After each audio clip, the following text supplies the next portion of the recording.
Shalom. Ada sukacita? Amin, puji Tuhan. Ya, secara pribadi saya sungguh bersyukur, saya senang sekali boleh diberi kesempatan melalui pertukaran pelayanan dari klasis boleh dijadwalkan di Gloria Pengadam. 3 tahun saya di klasis Kutai Timur dan baru kali ini saya menginjakkan kaki bersama dengan suami dari Bengalor. Padahal Mas Ibang kampai piran raya kulama lelaku Pengadam. Oh, satongan mau pale, kiling kaitongan mau jong itu jalannya yang begitu ekstrim, tapi bersyukur membawa sukacita. Saya boleh diterima dengan penuh sukacita oleh seluruh jemaat Tuhan di tempat ini. Malapun nasang-nasang kami. Ada yang tidak mengerti bahasa Toraja? Ada ya? Ya mungkin nantinya ketika saya berkhotbah ada saja bahasa Torajanya. Ya, beberapa pembacaan kita pada saat ini akan kita renungkan dalam tuntunan tema kudus dan tak bercelah. Maseromo annatae sayuan. Maseromo na tae sayuan. Ya, pertanyaan pentingnya bagi saya dan bagi kita semua, apa ratu di sana kudus batu maseromo dan tak bercelah? Dan bagaimana kita sebagai yang mengaku Kristen atau percaya kepada Yesus Kristus, bagaimana kita hidup dalam kekudusan? Bagaimana kita hidup dalam yang namanya tidak bercelah? Ya, bersama-sama kita akan perhatikan. Kalau dalam bahasa Yunani, kudus atau heiros. Kalau dalam bahasa Ibraninya, kados, yang berarti suci. Suci, ditersendirikan atau dikhususkan. Nah, kalau tak bercelah berarti tidak ada cacatnya, tanpa noda, maserong. Susi bangsia toke den kain putih. Nah, inang maserong tipan dilak lu berarti di situ tidak ada nodanya, maserong liu. Nah, lalu siapakah yang disebut? Siapakah yang layak disebut kudus dan tak bercela itu? Bapak, Ibu, saudara-saudara, menegaskan bahwa yang kudus itu adalah Allah sendiri. Artinya bahwa kudus atau kekudusan itu adalah sifat Allah.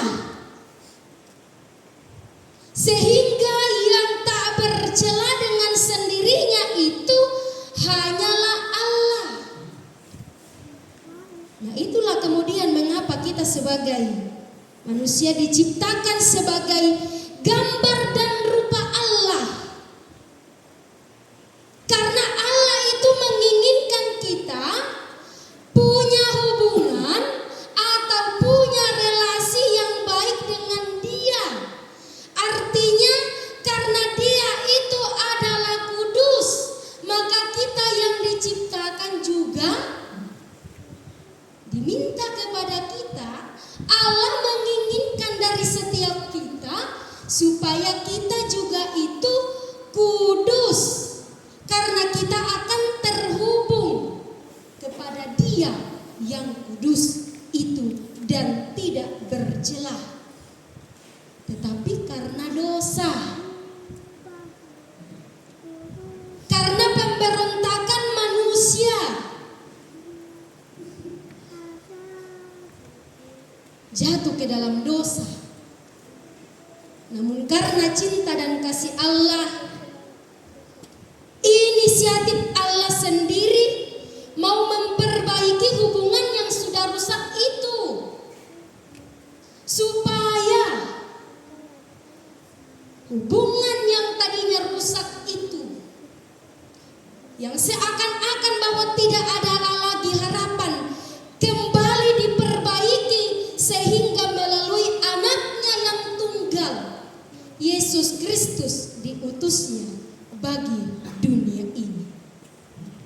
Inilah konteks kebaikan Allah atas umatnya, sehingga Rasul Paulus kemudian menjelaskan kepada jemaat yang ada di Kolose pada saat itu, sehingga menjadi bahan utama kita pada saat ini dari Kolose.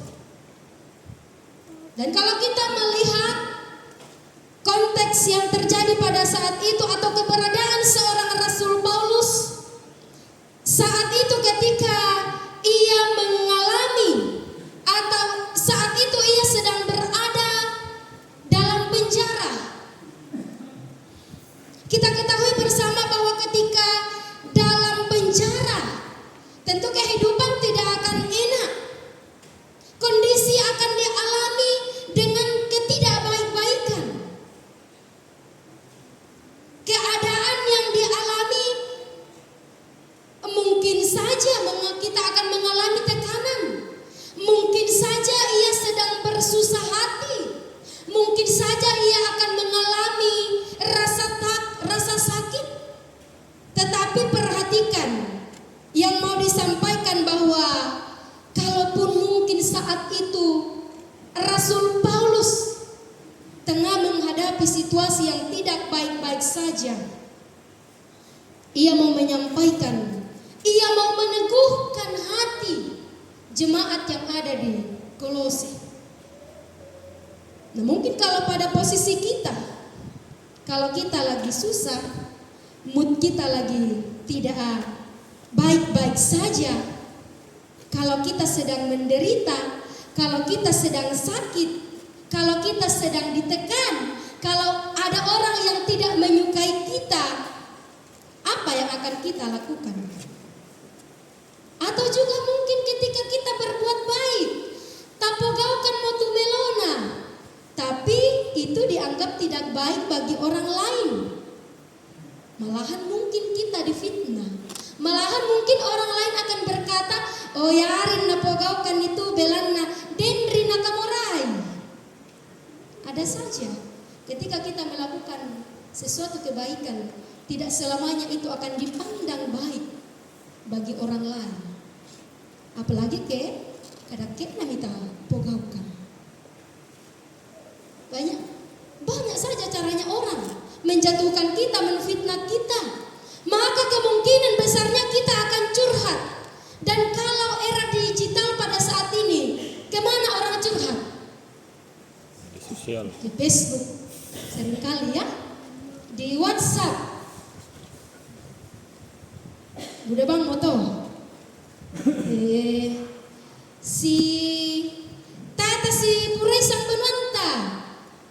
Malah di Facebook, malah di status. Oh, natanda yo me pale indo batok indo to oda. Malah me ke pale ena pasi ganggu, na pasi roso. Wih, napa kita to indo anu susito. Malekan lima acara, malekan mak kapurung, apalagi kalau kami ibu-ibu di mana satu atau dua perkumpulan, biasa di situ panas-panas mak gosip. Tapi mungkin tidak ada di sini lah. Ya, tidak ada di Pengadan itu. Di luar sana itu banyak. Tapi di sini saya yakin itu tidak ada. Iya, banyak orang yang curhat di media sosial. Dan untung saja kalau orang itu simpati kepada kita.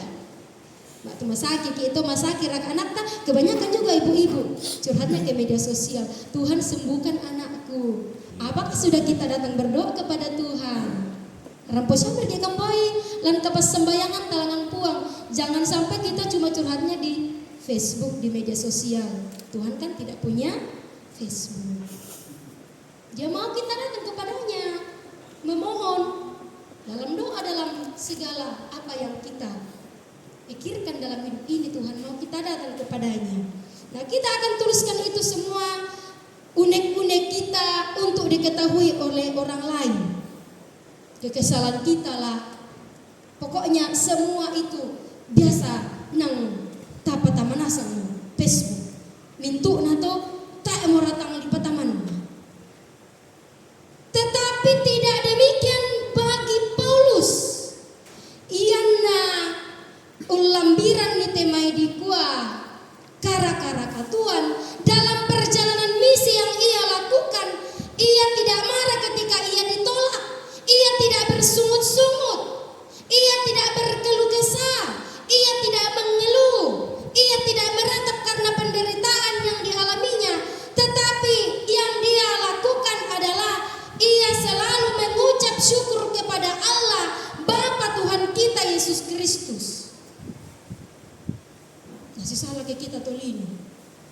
Manik masaki-saki ki, manik masaki tulunta. Dobang mo lu. Langi itu sarrota. Sarrota mana mo? Tak abang mo taming kilala kumua. Nambay ate sumaroko ya mena tambah masaki tulungku. Coba terbuka hati kita. Barakaya di gua anta masanang malaki kende tu mati usale benanta. Jangan hanya berdiam diri di rumah kemudian dalam seruan kita lansar rota tapapayan bang itu sumarro kamban bang niki. Tidak ada lagi dalam diri kita untuk menyatakan syukur kita kepada Tuhan. Kumua moira ka angkulan agan kamasusan moira ka nasituka tuagan katuan urampuina.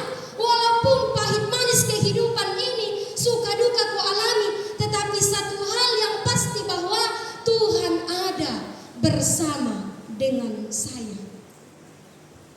Justru di tengah-tengah penderitaan yang dialami oleh Rasul Paulus, ia menunjukkan kualitas imannya.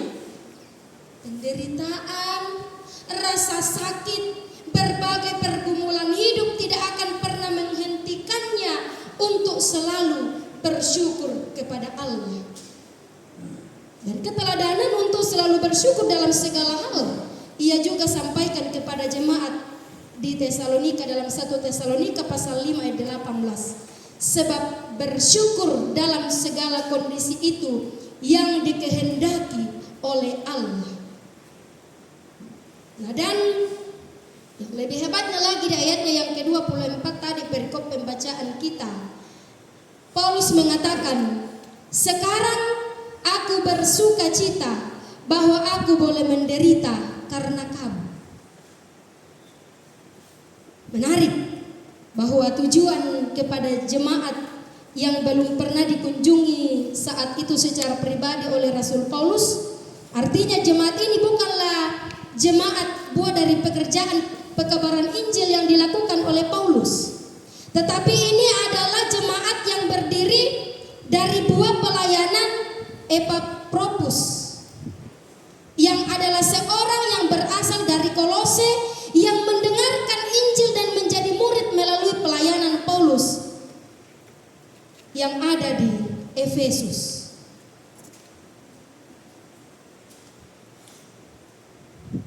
Epaphroditus rindu untuk memuridkan orang-orang di kota asalnya sehingga ia pulang memberitakan Injil di sana. Sehingga pada saat itu dari pelayanan jemaat di Kolose pada saat itu Injil atau jemaat Tuhan berdiri.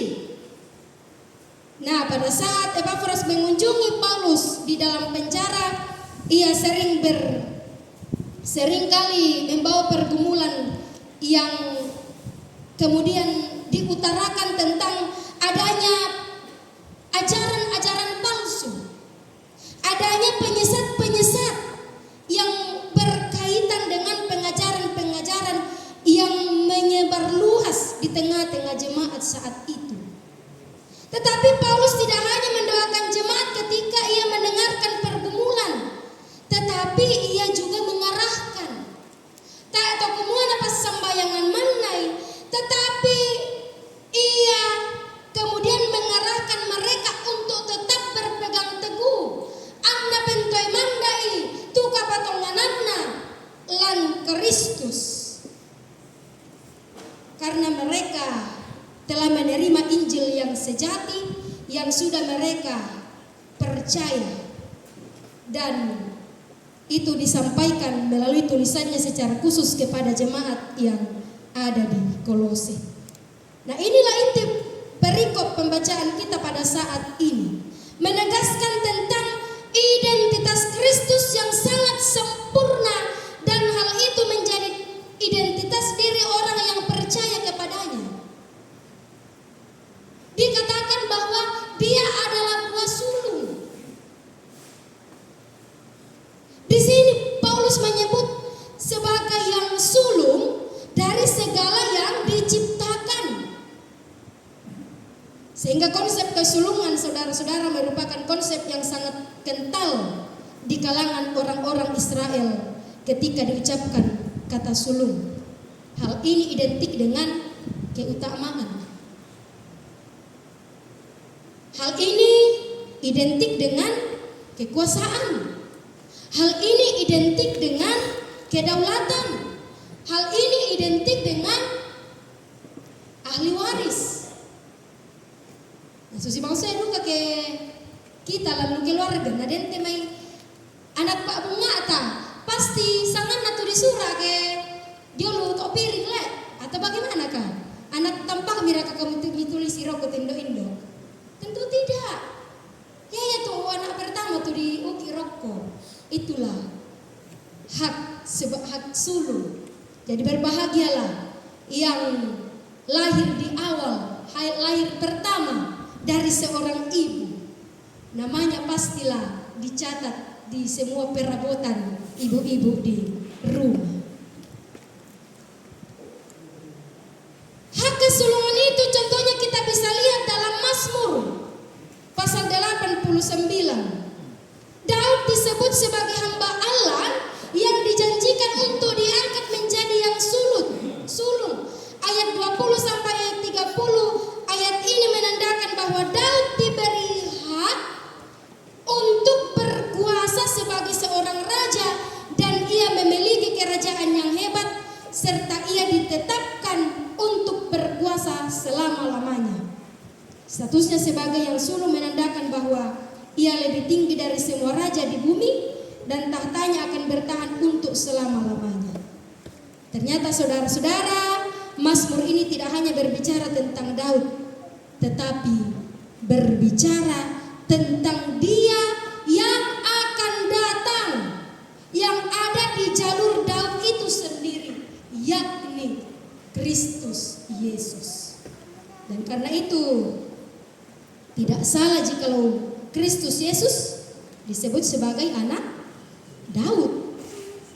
Inilah yang dimaksudkan oleh Kolose pasal 1 ayatnya yang ke-15.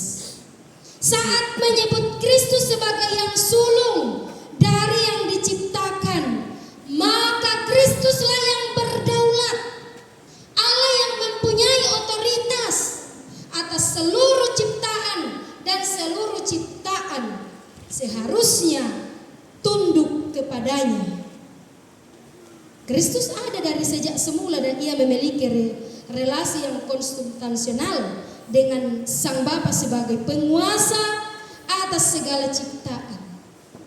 Nah, karena itu narasi tentang sulung ditutup dengan satu pernyataan bahwa Kristus haruslah menjadi yang terutama dan utama dari segala sesuatu. Harus menjadi yang pertama dan yang terutama. Dia tersimpul keseluruhan kepenuhan Allah. Hanya di dalam dan melalui Dialah kita beroleh penebusan dan keselamatan. Sehingga saudara-saudara berbicara tentang kudus dan tidak bercacat atau tidak bercela, tentang tema kita pada saat ini, maka hal yang utama yang dituntut oleh Tuhan dari kita setiap umat yang percaya kepadanya adalah hidup dalam kekudusan. Hidup dalam kekudusan. Firman Tuhan dalam Imamat pasal 11 ayatnya yang ke-44 sampai 45 mengatakan, sebab akulah Tuhan Allahmu, maka haruslah kamu menguduskan dirimu dan haruslah kamu kudus, sebab aku ini kudus. Sebab akulah Tuhan yang telah menuntun kamu keluar dari tanah Mesir supaya menjadi Allahmu. Jadi jadilah kudus, sebab aku ini kudus. Berarti kata kudus, saudara-saudara, mengandung makna yang ditersendirikan. Kita dipisahkan, kita dikhususkan. Sesuatu yang kudus berarti kita spesial dong, kita yang istimewa dong. Identitas kita sebagai yang istimewa itu, apakah kita sudah hidupi dalam kehidupan ini? Apakah kehidupan kita sudah kudus di hadapan Tuhan? Tak syarakannya ilang bangki do gereja aktif ke dalam persekutuan, apatah sukin itu mati tak syarat kata todo bangun te misang bananta, tak syarat kata Pak Dikibang itu pinanta. Jangan sampai berbusa-busa bangun tu puduk tak umpok ada tu di sana kasih kebaikan, padahal di luar sana juga mulut kita yang kita pergunakan memuji Tuhan, membicarakan kasih itu, tapi kada duka umpok kada tosenga. Hidup dalam kekudusan tidak seperti itu, sehingga sangat disayangkan. Misa kita maapatongan, misa kita gente to sarani andalan katuanta tak ebang pana. Situru lalam pak perayanna puang matua. Pantan torbang tu identitas tak bisa to sarani seorang Kristen. Agamanya di KTP Kristen, padahal hidupnya di luar sana tak bangun nameng kilala. Jadi tak mau dikilalai, tak mau ditandai kumua. To sarani rakaya atau to salian anak yang dituk mati. Sabat tak bangun namale. Umpapayan itu kasih pulungan. Dan di mana batu nategur kita di majelis gereja. Siapa yang ngurus OIG na pakilala ki kumua. Mengkilala ko ambe anakna. Mali-mali ki mak gereja. Oh malam bikin itu mati saya ki kumua. Ya bangar aku ngurus itu urusanku. Tak bangar sangkut pot na to. Justru kita harus bersyukur. Tuhan menghadirkan mereka melalui pekerjaan Roh Kudus sehingga mereka tergerak hatinya untuk mengingatkan kita. Atas kurina sareto langan puang tetumang patah. Dengan keyakinan kita kepada Kristus bahwa kita yang telah dianugerahi keselamatan juga pun harus menyatakan keberimanan kita. Kita wujudkan dalam perilaku kita sehari-hari. Karena Allah yang kita sembah itu kudus. Kita telah dijadikan sebagai anak-anak yang istimewa, yang spesial. Allah yang kita sembah itu kudus, maka wajib hukumnya kita yang percaya kepadanya hidup dalam kekudusan. Karakter hidup yang ada pada diri kita harus berbeda dengan orang yang tidak percaya kepada Yesus Kristus. Harus mewujud dalam tutur kata kita, dalam perilaku keseharian kita, menunjukkan perilaku bahwa kita adalah orang-orang yang spesial, orang-orang yang terhormat, orang-orang yang memiliki adab dan mulia. Itulah yang akan menjadi pembeda antara kita yang mengklaim bahwa diri kita ini adalah anak-anak Tuhan dengan orang-orang yang tidak percaya kepada Tuhan. Jadi sekali lagi bahwa kata kudus dan tak bercela ini merujuk kepada identitas kita sebagai orang-orang yang telah dipilih, orang-orang yang mulia, yang berkarisma, sehingga kekudusan itu harus dibuktikan melalui hidup yang tidak bercelah. Sekarang untuk menjaga agar hidup kita tidak bercelah, maka Kristus harus menjadi yang utama, menjadi pertama dan utama dalam kehidupan kita. Segala yang kita lakukan, segala yang kita ucapkan harus selalu mengarah kepada kemuliaan Kristus. Tak atau kumua mahot bakin talentin dan kikaleta. Tapi segala sesuatu yang kita lakukan itu untuk mempersaksikan. Biarlah kita ini semakin kecil dan Allah yang semakin besar.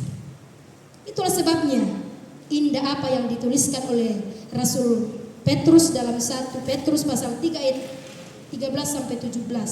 Demikian siapakah yang akan berbuat jahat terhadap kamu jika kamu rajin berbuat baik? Tetapi sekalipun kamu harus menderita juga karena kebenaran, kamu akan berbahagia.